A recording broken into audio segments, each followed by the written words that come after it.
Since the beginning of computers, there have been computer viruses. And in 1986, it was on the first ever computers ever. It was just basically a bunch of code on a black screen. But there was still a virus that managed to exist. And it was made by some guy who was just trying to protect some medical software. The virus spread on these things that were called floppy disks. This virus found a way to spread throughout the entire world before the internet even existed. So basically the guy who made this virus, just intending to stop pirates from stealing their software, had no intention of doing any damage. And the virus didn't do any damage.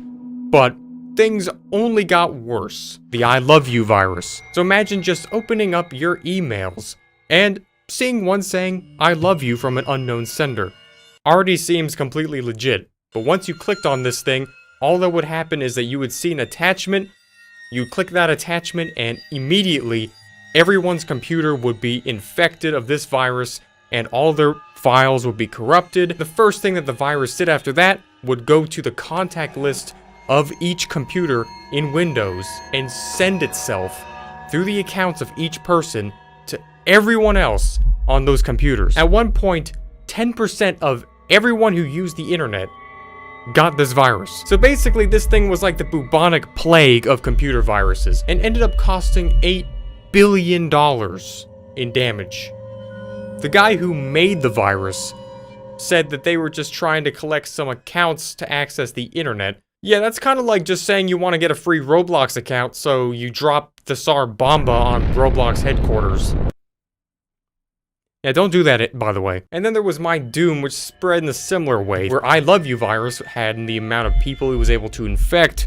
My Doom did the most damage. The incident got on everyone's computer, corrupted all their files, and used everyone's email that it infected to basically DDoS and shut down popular websites, including all of Microsoft.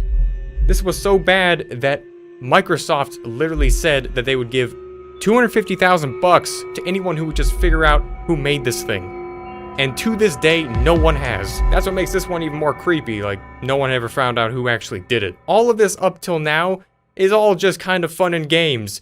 It costs tens of billions of dollars, but no one was physically in danger. But there was a virus that actually did, Stuxnet.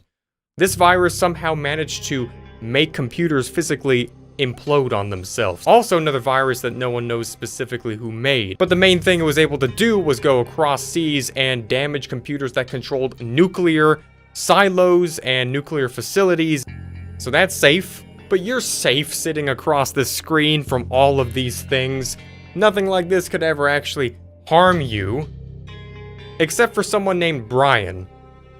Now, if you're someone named Brian in this case, you were not having too good of a day when it comes to computer viruses. And this is one of the most infamous examples to date of how a virus could actually cause your computer physical harm and even potentially threaten your life. So how this started was that Brian went to Radio Shack to purchase an HP normal laptop. Radio Shack used to exist, so he set up his email and his contacts and Internet Explorer, and the basic thing that you would do setting up a computer in 2007. And since he was in university at this time, he was planning on using the computer to store all of his papers and digital stuff for school. But the computer didn't have the ability to store all of that, so he had to go and get extra space. So he went to a pawn shop and purchased a USB flash drive. That seems like a good idea. Now this flash drive was something that he was planning to just store all of his digital files and information on, so he plugs that in and from then on stores all of his paperwork. But the next day during class, he noticed that the laptop was unusually hot, like way beyond what should be considered normal or even safe. Also, it was so loud because the fan was going off that you might as well just be using a typewriter if you want it to be any quieter. But there was nothing else that was physically wrong with it.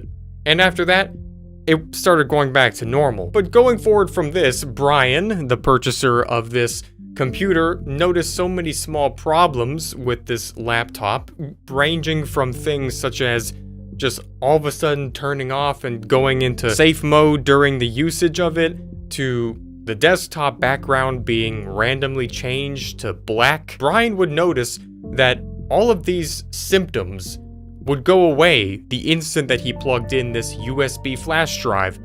It would just make the computer go back to normal. And he would use this flash drive to just store his papers and then transfer it to his laptop in order to work on, so it all worked out good in the meantime. But it was not going to stay that way. Because one of these days, this was only a couple weeks after getting this brand new laptop, and laptops are not cheap back in these days especially. It would cost you something like $1,000 to $2,000 just to pick one of these up, and with valuable information that has to do with their university classes.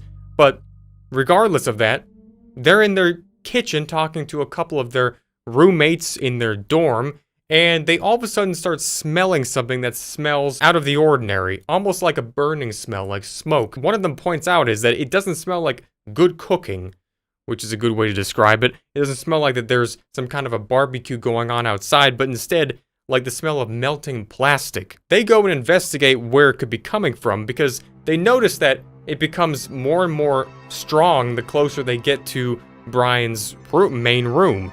They go in there and they see instantly that this laptop that was placed on the bedside table of this room was emitting flames from the side of it, like a flame was coming out of the actual computer while it was still open. So they rush over to it, of course, and they put out the fire, which is coming from the PC, and they realize that had they been any later, the flames that were spreading from this computer would have probably spread onto the curtains that were right next to it and could have actually lit the whole place on fire. So their first concern after this is to try to figure out what caused this thing and to turn on the laptop, because it's probably still in good working order, and take it to a computer shop where there's a technician and ask to look into it to see if anything on there is recoverable, and just overall to maybe figure out what exactly had happened. Because of course, they believe that the fire had somehow been started by something nearby the laptop.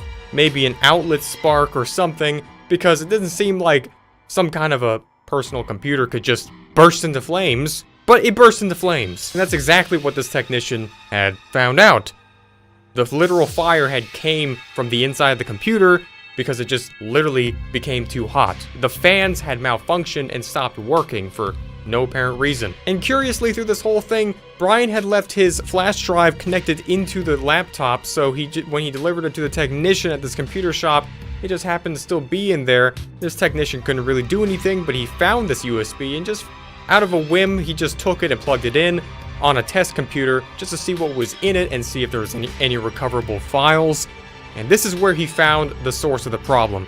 There was a Trojan virus, which is one of the most deadly type of computer viruses that he easily saw, and he also saw that it had tried to delete itself and some files that were left behind that were heavily corrupted. And what the technician also found out was that this USB flash drive gave root access to this host computer from a remote source, which could not be fully accessible because there wasn't enough of the files left behind. But because of that, the conclusion was drawn that somehow there was a virus that was installed onto this flash drive by whoever, and it was able to access the webcam of this laptop to see where it was located, and of course, spy on the person using it, and then plan some coordinated attack to physically cause this laptop to burst into flames. So you're kind of using some random person's computer as a bomb. Now, if you had brought this thing on like a plane, for example, and had this virus in it,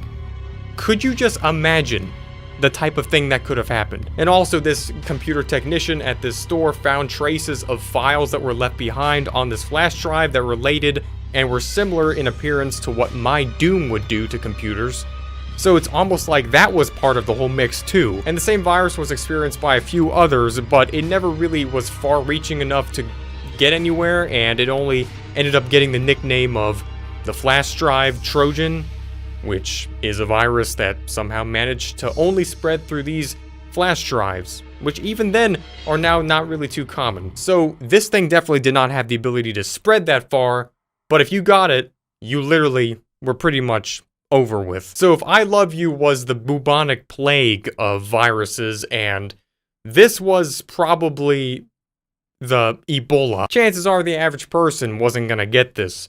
But if your computer did get it, it's gonna literally destroy it from the inside out, potentially even, like, explode. The damages of the virus of this video story could have ranged from anywhere from just $1,000 one computer to thousands of other computers. But either way, you definitely should not purchase something from a pawn shop, let alone a flash drive. And if you're the type of person that'd be making viruses like this, why?